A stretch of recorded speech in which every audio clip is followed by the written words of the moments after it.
8:57 Central African time, just 3 minutes before the top of the hour 9. And we're going to be coming back home. It was voter registration this past weekend, and it's all leading up to November's local government elections. The national conversation is increasingly turning to the level of government that affects our daily lives the most, local government, from the conditions of our roads and refuse collection to housing, electricity, community safety, just general service delivery. Many of the issues that frustrate or empower residents are essentially shaped by municipal government. It's at municipal level. And I think sometimes as South Africans, we don't quite realize how important local government elections are in comparison to national government elections. Granted, they're both important, and I think they should be given an equal amount of respect. It's a democratic process that all South Africans should be partaking in.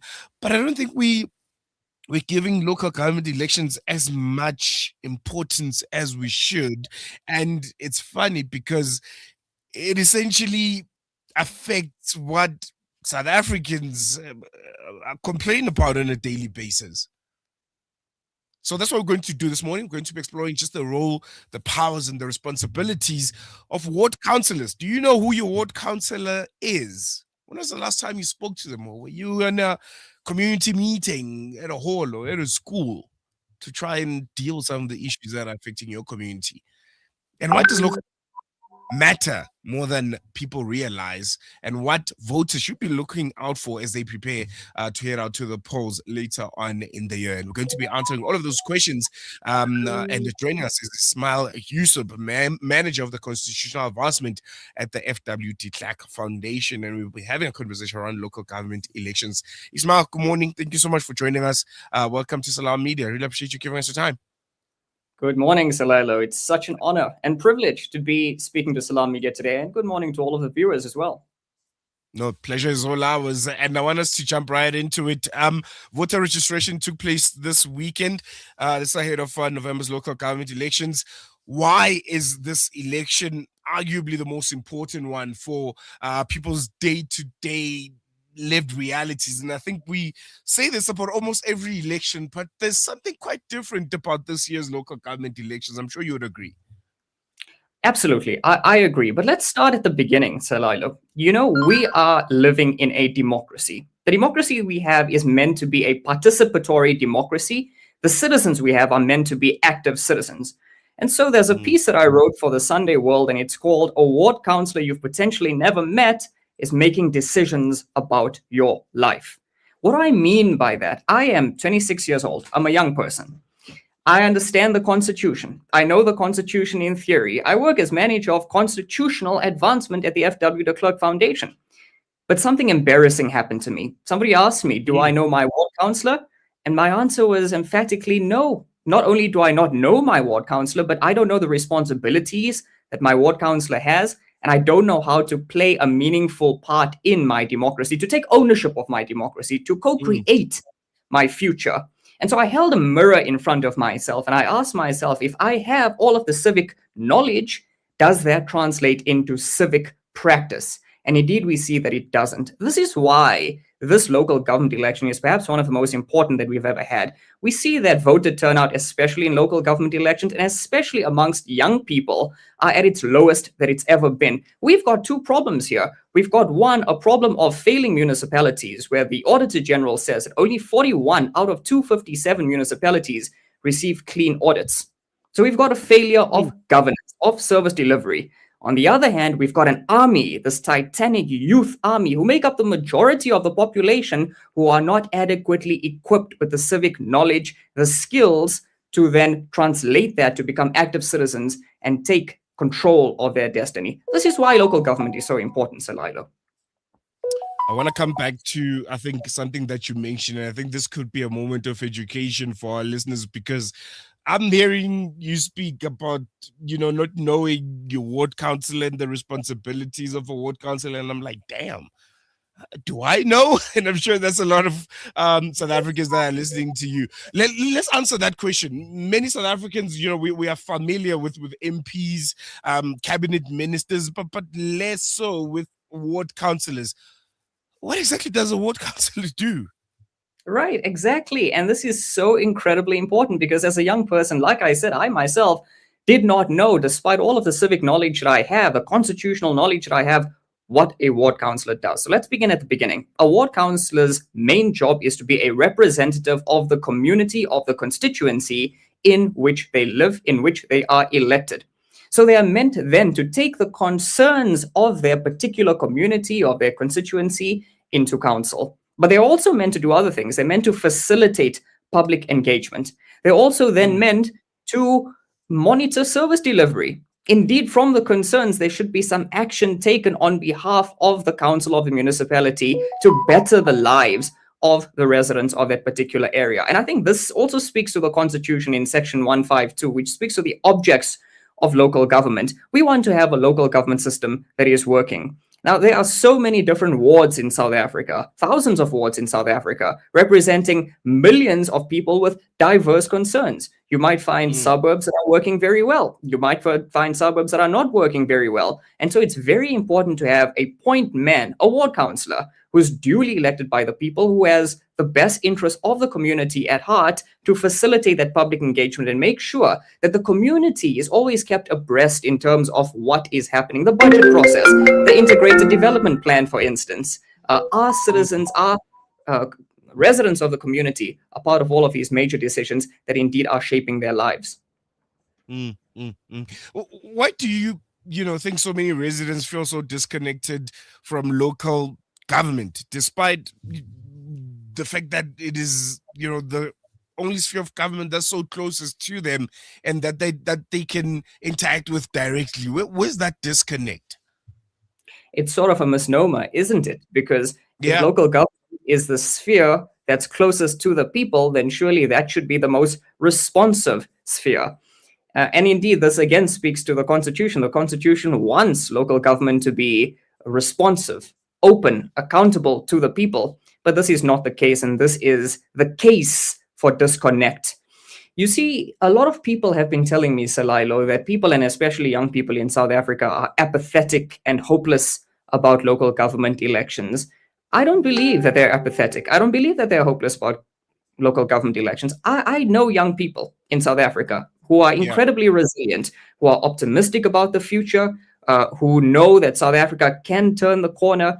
But unfortunately, this disconnect stems from a frustration and anger that is building up in young people, because when they see that for a number of years, decades even, that my pothole has not been fixed, that when I turn on the tap, there's no water, when I turn on the light, there's no electricity, indeed, it gives this impression that local government is not listening and therefore nothing changes. But where does that disconnect really stem from? As I said, it's not, it's not really good to play the blame game, but have we been Mm, giving young people the adequate tools, the knowledge, the education to know how to participate as active citizens in our participatory democracy?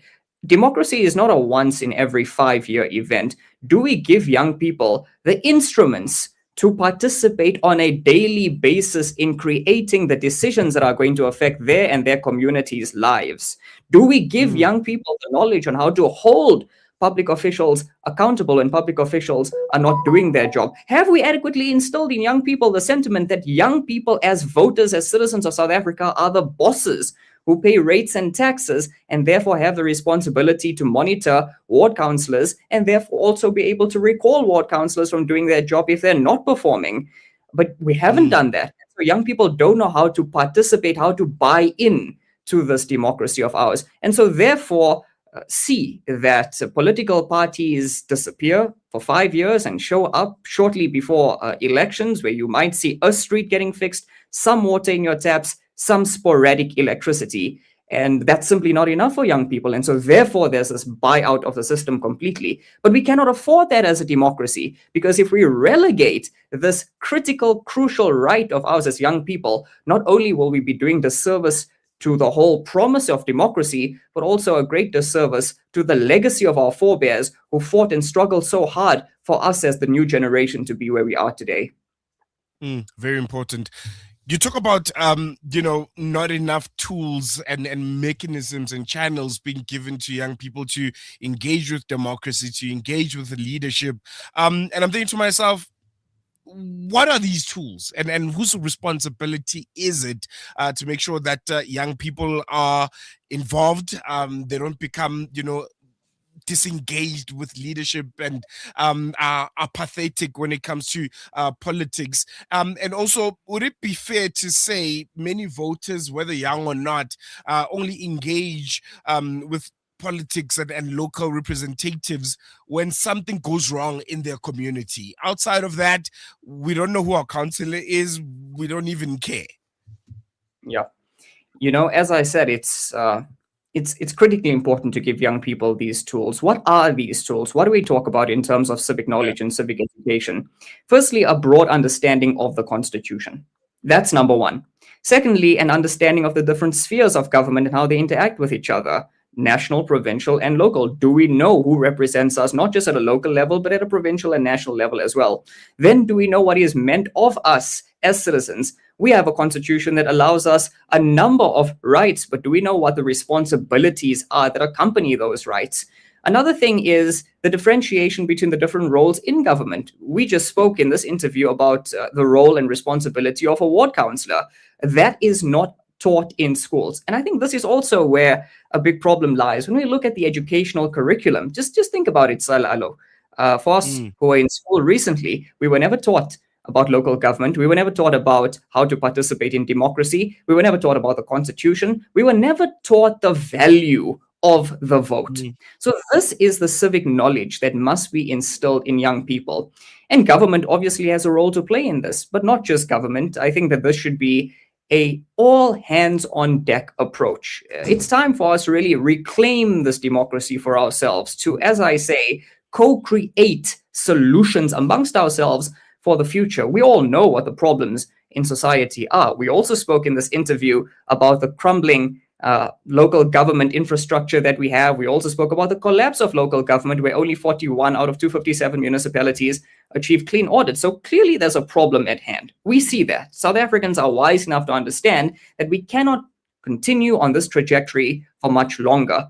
But do we now know what our responsibility is, and most importantly, how to buy in, tap in to this democracy of ours? On whether, young people just buy into democracy before an election, here we have to put some responsibility in young people to make sure that they keep abreast with what's happening in local government, and so therefore to give them the accountability tools.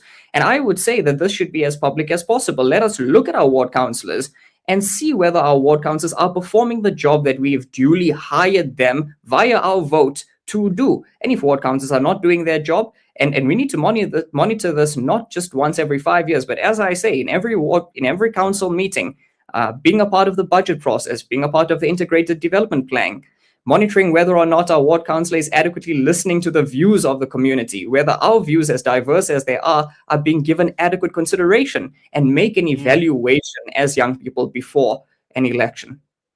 Important. Ismail, lastly, I want to wrap up this conversation with a very simple question. I'm a young South African. I am in Soweto. I am in Tembisa. I am in Alex. I'm listening to Ismail Joosub, manager of the Constitutional Advancement at the FWT Klerk Foundation, tell me that I need to be more engaged. I need to start educating myself about the different spheres of government, and I need to register, and I need to vote, and I need to be part of this democratic process, not just for the 5 years leading up to an election, but continuously. Where do I start? Where do I go? And how do I get all of this information that can make me a citizen that is active and that is proactive? I think it's a very important question. I think it begins with the realization that as young people, you form part of that army I spoke about. You form part of the majority of the population. It's a beginning to understand that the levers of power as young people are in our hands. We make up the majority of the population. The first thing that you'd want to do is to get registered. The stats show us that the majority of registered young people turn out to vote. The majority of young people in general do not vote.